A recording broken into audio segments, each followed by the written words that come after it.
Bon, bah, je pense que c'est le Graal un peu de tous les développeurs. Donc, qui est développeur? Je pense qu'une bonne partie ici. Ouais. Et qui n'a jamais fait de bug sur une application? J'ai du mal à en croire certains. Donc déjà, est-ce que c'est possible? La réponse, c'est non. Je pense que tant que ça sera des humains qui développeront des applications, l'erreur est humaine, donc on aura forcément un petit bug de temps en temps. L'idée, c'est de se rapprocher du zéro. Donc pour ça, donc déjà, pourquoi on a tant de bugs sur les applications? Donc une application, c'est en règle générale, c'est donc si on prend un cycle standard, c'est récupérer la data d'un serveur, sauvegarder sa data sur le téléphone, montrer la data à l'utilisateur. L'utilisateur va interagir avec. Ensuite, on la renvoie au serveur et on rafraîchit la data du serveur. Donc c'est un cycle standard, donc ça met pas mal de dépendances et c'est la cause de beaucoup de bugs aujourd'hui. Donc vous allez me dire, oui, c'est sûr, on a créé des patterns pour essayer de limiter les dépendances, dont le plus connu, le MVC, qu'on a toujours au moins utilisé au départ quand on a commencé à développer. Donc le problème de ça, c'est que le contrôleur, il fait encore pas mal de choses. Il gère le cycle de vie des applications, il gère les interactions avec l'utilisateur, la navigation, et même, on va pas se cacher, des fois, il y a un petit peu de logique métier dedans aussi. Donc on en résulte à MVC, qui veut dire aussi Massive View Controller, avec des view controllers qui n'en finissent pas. Le problème de ça, c'est que c'est un peu l'horreur pour les devs. Même quand c'est nous qui avons codé les choses dans des view controllers comme ça, on galère. Alors imaginez un mec qui rentre dedans et qui doit prendre en main, qui doit maintenir. On est dans des studios, donc on bosse sur des applications différentes à chaque fois, par exemple. Donc on rentre dans des fichiers comme ça, c'est un coup à s'arracher les cheveux. Ça amène de la frustration pour le développeur, de la dépression, de la désocialisation, et n'ayons pas peur de le dire, une mort sous d'atroces souffrances. Et ouais, on peut en faire des fois des cauchemars la nuit. Donc je vais vous proposer une solution. Donc certes, il y a plein de patterns qui ont permis de réduire ça, donc par exemple la MVVM ou des choses comme ça. Ces patterns sont souvent orientés purement techniques et basés sur le code styling code principalement. Nous, ce qu'on a voulu faire chez Lunabi, c'est ramener un peu le développeur au centre de l'archi.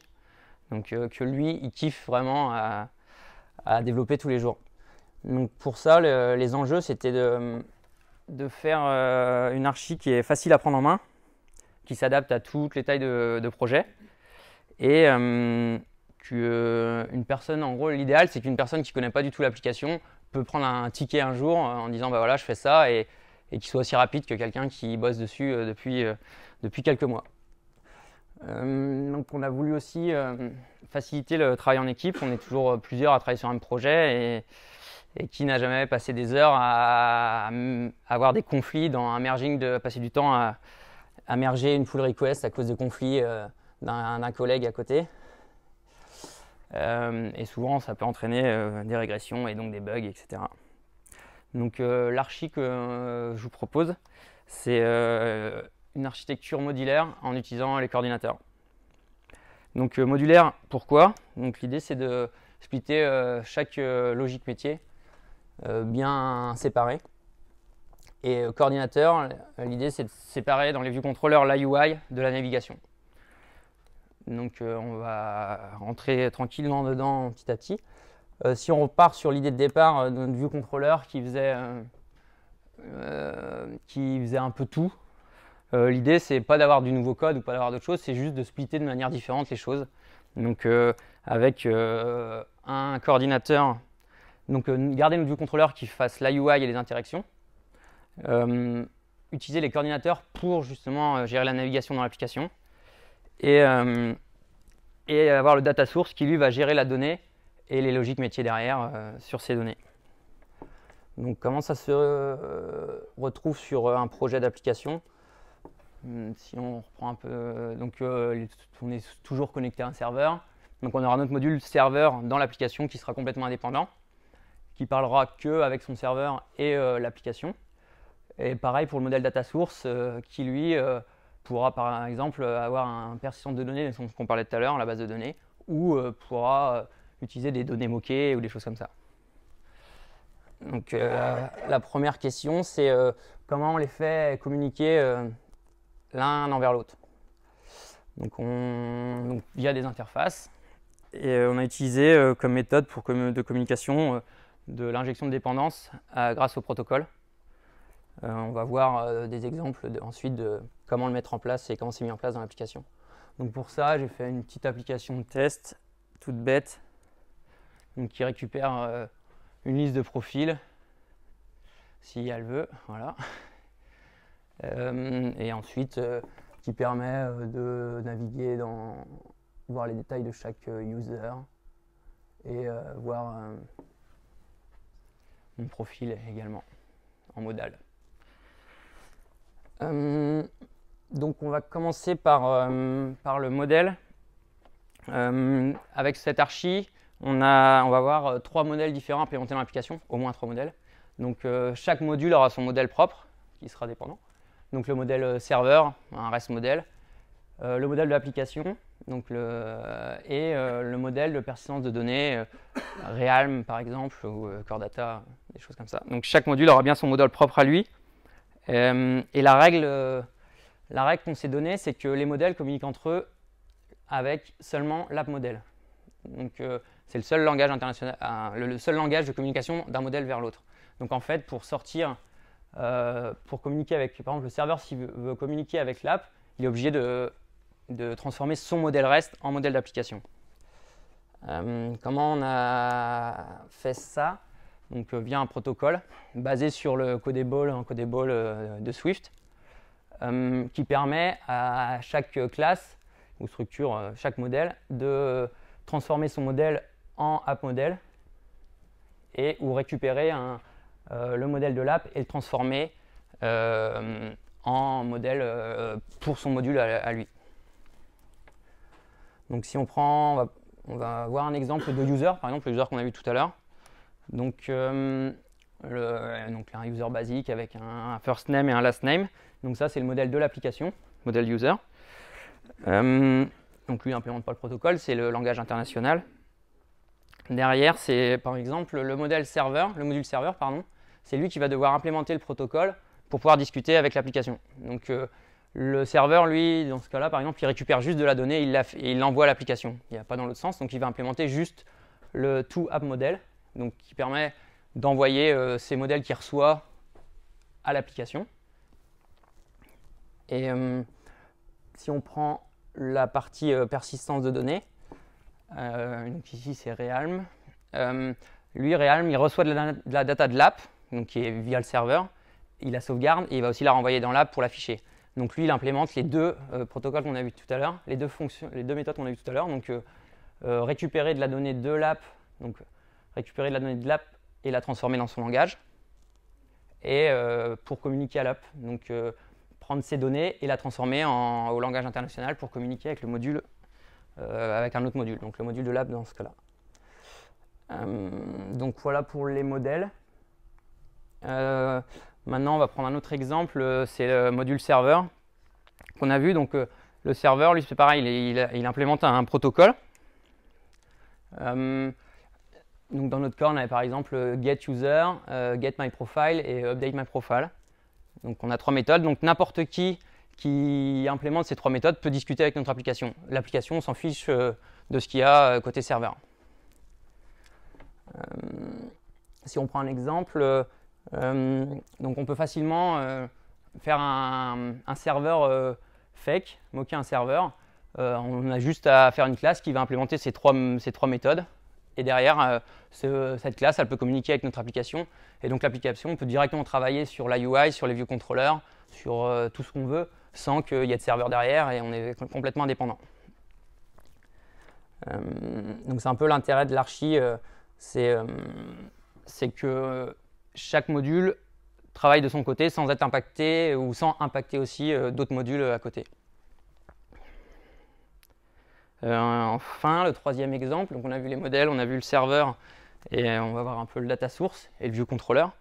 Donc pour l'exemple, on reprend notre view controller de tout à l'heure qui est une liste de users. Alors, donc en fait, un view controller, c'est un data source qui est dédié à ce controller qui va avoir ses data et ses méthodes pour ce contrôleur. Donc si on prend le view controller, donc il a seulement un protocole en entrée et derrière il fait aucune action. Tout ce qu'il fait, c'est communiquer avec la data source. Dans notre vue, donc la data source, elle a besoin juste de user, d'un tableau de user, d'informer le view controller si le contenu a changé. Donc par exemple, on a récupéré de la nouvelle donnée, etc. Et l'état, donc l'état, c'est si il y a une erreur, si on n'a pas de data, si on a une erreur ou si on a de la data. Donc pareil, informer dans quel état le view controller il doit s'afficher. Et bien sûr, donc la méthode de fetching qui récupère les users du serveur. Donc, encore une fois, l'application, elle s'en fiche de ce qui se passe derrière. Tout ce qu'elle veut, c'est que mon view controller il soit initié par une classe qui respecte ça. Même chose qu'avant, donc on peut facilement faire un fake data source. Donc l'exemple de data source, c'est une classe fake donc qui respecte le protocole pour ce view controller, donc qui affiche, qui remet à jour la donnée quand le contenu de user a changé et qui fetch de la data, donc ici fake via un async dispatch. Donc on peut travailler une nouvelle fois sur le view controller facilement tout de suite sans être impacté par quoi que ce soit d'autre sur l'application.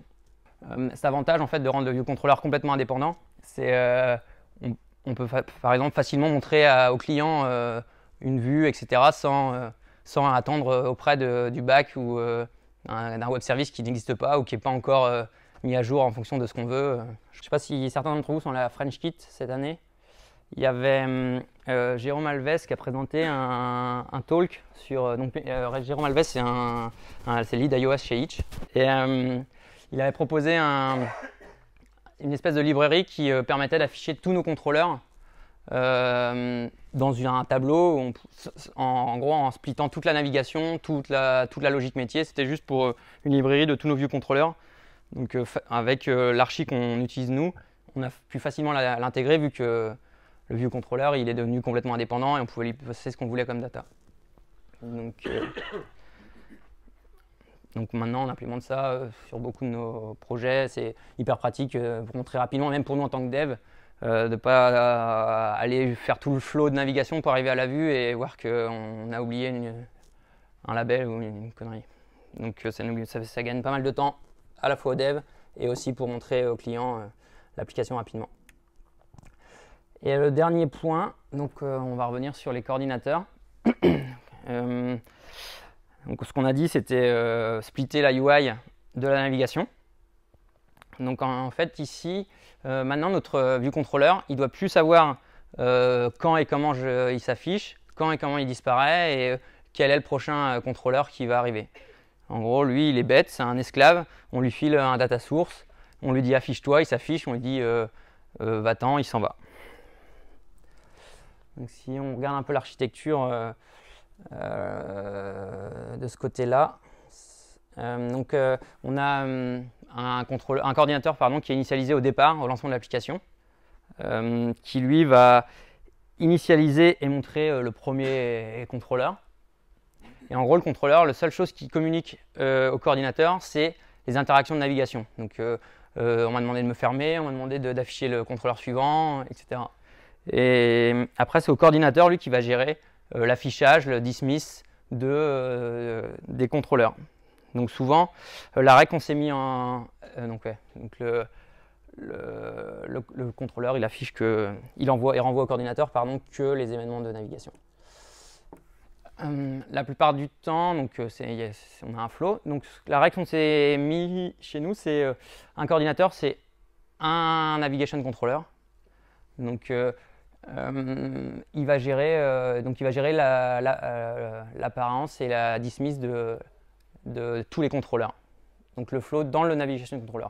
Donc tant qu'on passe au suivant, au précédent, donc on est dans le même navigation controller, pardon, on reste sur le même coordinateur. Par contre, si par exemple on veut afficher une vue en modal dans le second contrôleur, et ben à ce moment-là on instancie un nouveau coordinateur qui lui va gérer ce nouveau flow de navigation.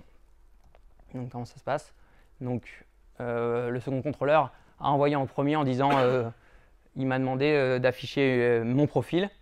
Donc le coordinateur il sait OK, afficher mon profil c'est quoi? C'est j'instancie ce nouveau coordinateur qui va gérer le nouveau flow, et c'est lui, le nouveau coordinateur, qui va, au même titre que le précédent, va afficher le premier vue contrôleur, le deuxième, le troisième en fonction. Si on reste dans le navigation controller, pardon. Et encore une fois, si on a une nouvelle modale qui arrive, on refait un coordinateur enfant qui lui va afficher le dernier contrôleur. On a vu comment rendre l'archi modulaire en séparant bien, en communiquant juste via des protocoles entre chaque module, et comment afficher et splitter la partie UI de la partie navigation de nos applications. Donc on va voir les pros et cons de cette méthode. Donc ce qui est bien, c'est que c'est facilement scalable. Donc on peut en fait, il faut l'implémenter dès le début du projet, et peu importe la taille du projet, c'est hyper carré. Donc on va pouvoir développer dans le temps et garder une rigueur et garder une qualité d'application.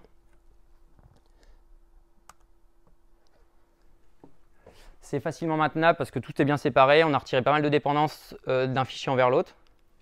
Et enfin, c'est facile à prendre en main parce que c'est, encore une fois, comme tout est vraiment centré sur lui-même, sur son module, quelqu'un qui doit travailler sur ce module précis, il rentre directement dedans, il s'en fiche de ce qui se passe ailleurs, et il va pouvoir facilement rentrer dans l'application et faire ce qu'on lui a demandé de faire, sans avoir toute la logique de tous les modules à côté. Donc par contre, les inconvénients, il n'y en a pas. Si, il y en a quand même quelques-uns, c'est que les coordinateurs, c'est pas facile à prendre en main. Je trouve ça un peu moins concret que la navigation directement dans le vue contrôleur. Donc au début, il y a un peu de... Et puis pour les petits cas particuliers, etc., c'est un coup à prendre, et on peut quand même assez rapidement rentrer dedans, être efficace avec cette méthode. L'autre problème, c'est que ça augmente énormément le nombre de fichiers dans l'application. Parce que par exemple, pour chaque data source, on va avoir un fichier avec le protocole, un fichier avec le data source de Realm, par exemple, qui utilise la donnée persistante, et un fichier avec le data source moqué, etc. Donc pareil pour la navigation, on va avoir énormément de contrôleurs, quasiment un contrôleur par navigation contrôleur. Donc ça double de ce côté-là aussi. Donc ça fait beaucoup de fichiers, ça fait une architecture qui est assez lourde, donc il faut garder quand même pas mal de...